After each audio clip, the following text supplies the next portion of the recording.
La lectura que acabamos de leer hace un momento, la lectura que hicimos, Primera de Juan, capítulo 1,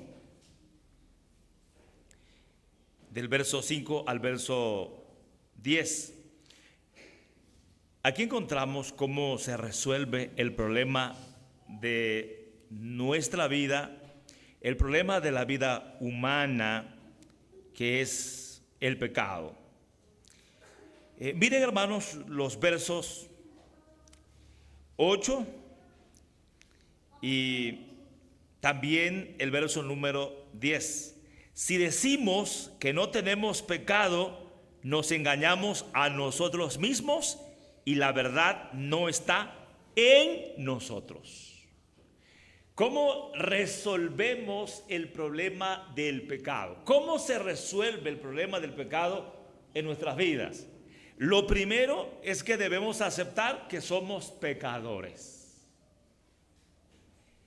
Y una persona que no ha creído en Jesucristo, cuando en verdad llega al punto de resolver su problema espiritual, es porque entiende la verdad. Y esa verdad le hace entender su problema espiritual. Así que aquí tenemos una lección para nosotros los creyentes. Debemos aceptar que todavía tenemos problemas con el pecado. Aunque en el caso de nosotros ya creemos, ya somos creyentes en Jesucristo, pero somos conscientes que todavía luchamos contra el pecado.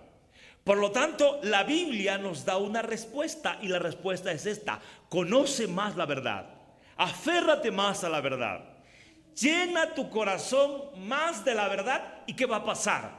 De manera progresiva seremos santificados. Seremos fortalecidos para estar más firmes ante el pecado. Pero también, entonces, entendiendo esto, mi vida es más y más bendecida con la verdad para luchar contra el pecado. Y esto de experimentar transformación, regeneración, un cambio, una santificación constante, nos prepara para la tarea y nos convierte en testigos de la verdad. Podemos testificar la verdad a medida que experimentamos la verdad. Hermanos, si no aceptamos que aún tenemos problemas con el pecado, no podemos crecer. Como la persona que aún no ha creído y no acepta que es un pecador o una pecadora. ¿Qué es lo que va a confrontar la vida humana? ¿Qué es lo que va a ser respuesta para la vida humana? La verdad. Por eso usted tiene que tener dos perspectivas muy claras en cuanto a resolver el problema del pecado. Que usted es instrumento de Dios para que el mundo conozca la verdad. Y entonces la verdad hace libre. Y conoceréis la verdad y la verdad os hará libres. Si el Hijo os libertare, seréis verdaderamente libres. El mundo necesita esta verdad. Y entonces la verdad no la va a dar un político. La verdad no la va a dar una persona que habla bien en público. Una persona que motiva a multitudes. La verdad la enseña quien la conoce. Y la iglesia, a medida que conoce la verdad, disfruta crecimiento, disfruta santificación, disfruta regeneración. Y la iglesia es la que da en el mundo este mensaje de la verdad. Hay una segunda enseñanza. Versículo 9. Si confesamos nuestros pecados, Él es fiel y justo para perdonar nuestros pecados y limpiarnos de toda maldad. Esto es una confesión constante. Y la confesión va en dos direcciones. Primero, en reconocer el hecho de que soy un pecador. Confieso que soy un pecador. El hombre que viene a Dios a través de Cristo tiene que entender esto. Soy un pecador. Confiesa su pecado. Y no es el hecho de que Dios no sabe lo que uno hace y por eso hay que confesar el pecado. No. Dios conoce a profundidad la vida humana. Pero ¿por qué Dios espera una confesión? En arrepentimiento, por supuesto. Porque esa confesión es la expresión del Evangelio. Porque es solo el Evangelio el que nos hace entender que somos pecadores. Y la segunda cosa, la confesión tiene que ver con que uno está amparándose en la sangre de Cristo. Uno está invocando el sacrificio de Cristo. Esta es la confesión de una persona. Soy un pecador. Cristo es el justo. Cristo es mi Salvador. Por eso el texto categóricamente dice, si confesamos nuestros pecados, Él es fiel y justo para perdonar nuestros pecados y limpiarnos de toda maldad. ¿Por qué fiel y justo? Fiel porque Dios decretó, yo te perdono, prometió perdonarte y basa su promesa de perdón no en ti, sino en la cruz de Cristo. ¿Y por qué es justo para perdonarte? Porque Dios quedó complacido con la justicia de Cristo en la cruz. Cristo obedeció lo que tú no puedes obedecer y Cristo murió con la muerte que tú y yo merecíamos morir. Por lo tanto, la justicia de Dios quedó cumplida y Dios es justo entonces para perdonarnos. Aquí, hermanos, para nosotros los creyentes es importante esto. Dios, basado en el sacrificio de Cristo y en tu promesa del perdón, hoy me acerco a ti buscando que me perdones.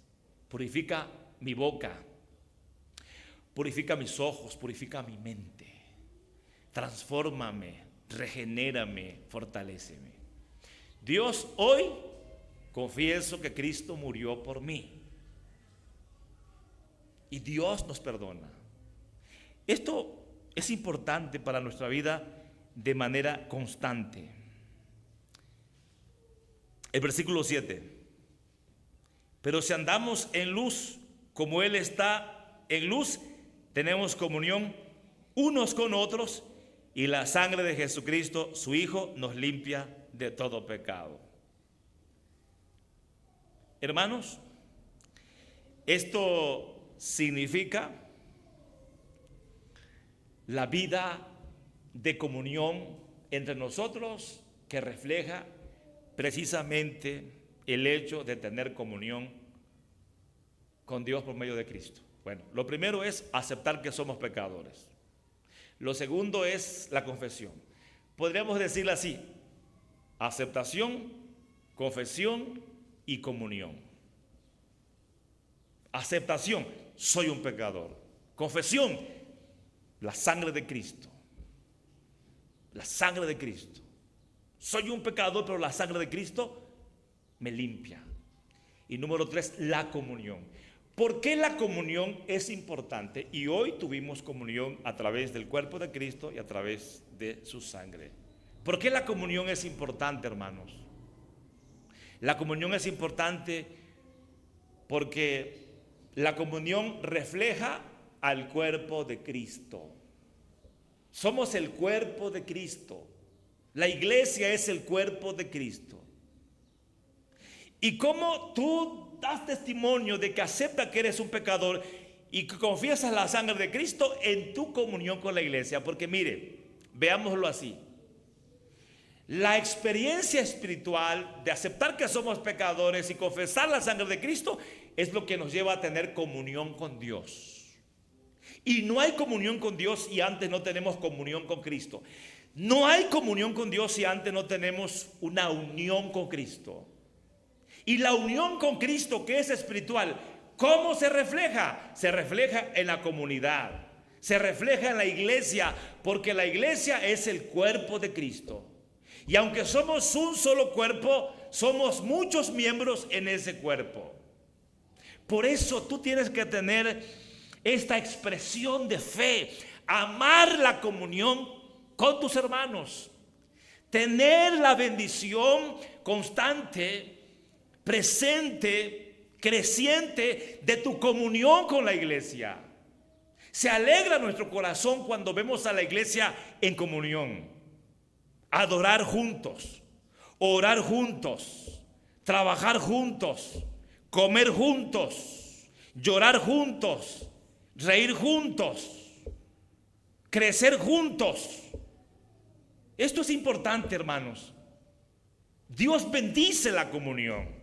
Dios bendice tu vida en Cristo cuando hay comunión con la iglesia. Si tú eres una persona aislada en la iglesia, entonces tú no estás disfrutando de la comunión con Dios. Y como no disfrutas la comunión con Dios porque se hace visible esto en tu expresión de fe, significa que no puedes crecer. Si tú te aíslas, no puedes trabajar, no puedes servir en la iglesia. ¿Cómo vas a participar dirigiendo, cantando? ¿Cómo vas a formar parte del liderazgo de la iglesia si eres una persona aislada? No podemos decir, hermano, hermana, venga y sirva, porque si te aíslas por lo que seas, ¿cómo vas a estar frente a la iglesia? ¿Cómo vas a dirigir a un grupo? ¿Cómo vas a unir a los hermanos para hacer algo? Si eres una persona aislada, no puedes servir en la iglesia. Y si no sirves en la iglesia, eres un miembro que está ¿cómo? Estático, pasivo. Y un miembro que está así, quieto, pues no está bien, saludablemente no está bien y no puede hacer. Entonces tenemos que soltarnos expresando nuestra fe en la comunión con la iglesia. Mire, Dios va a edificarte a través de la comunión con la iglesia. Dios va a usarte para la comunión con la iglesia, para la edificación de la iglesia. Entonces Dios primero comienza edificándote en la comunión.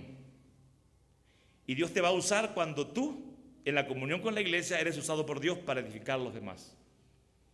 Por eso la iglesia que está unida es la iglesia que puede predicar el evangelio, hermanos. Y Jesús oró al Padre, que sean uno, manténlos unidos, para que el mundo sepa que yo los he enviado, porque tú y yo somos uno, para que el mundo sepa que tú me has enviado. Y Jesús nos envía en esa unidad para dar la palabra, porque cuando Cristo estuvo en la tierra mostró la unidad con el Padre, mostró que Él vino del Padre. Y cuando la iglesia está unida y sirve en el mundo, predica en el mundo, la iglesia refleja a Cristo. Y Dios bendice a las naciones, a los pueblos, a las personas, a través de un pueblo unido. Hermanos, en esa unidad podemos vencer, en esa unidad podemos estar cada día mejor. Entonces, ¿cómo quieres hoy luchar contra el pecado y resolver tu problema cada día? Número uno, todos los días acepta: el pecado es un problema todavía en mi vida, pero yo reconozco que soy un pecador, una pecadora. Y número dos, pero yo confieso la sangre de Cristo que me limpia de mi pecado. Y número tres, yo pertenezco a una iglesia. Yo tengo mi iglesia, tengo mi comunidad de fe. Ahí yo estoy, siendo edificado, edificando y sirviendo. Y de esa manera vas a vencer cada día el pecado.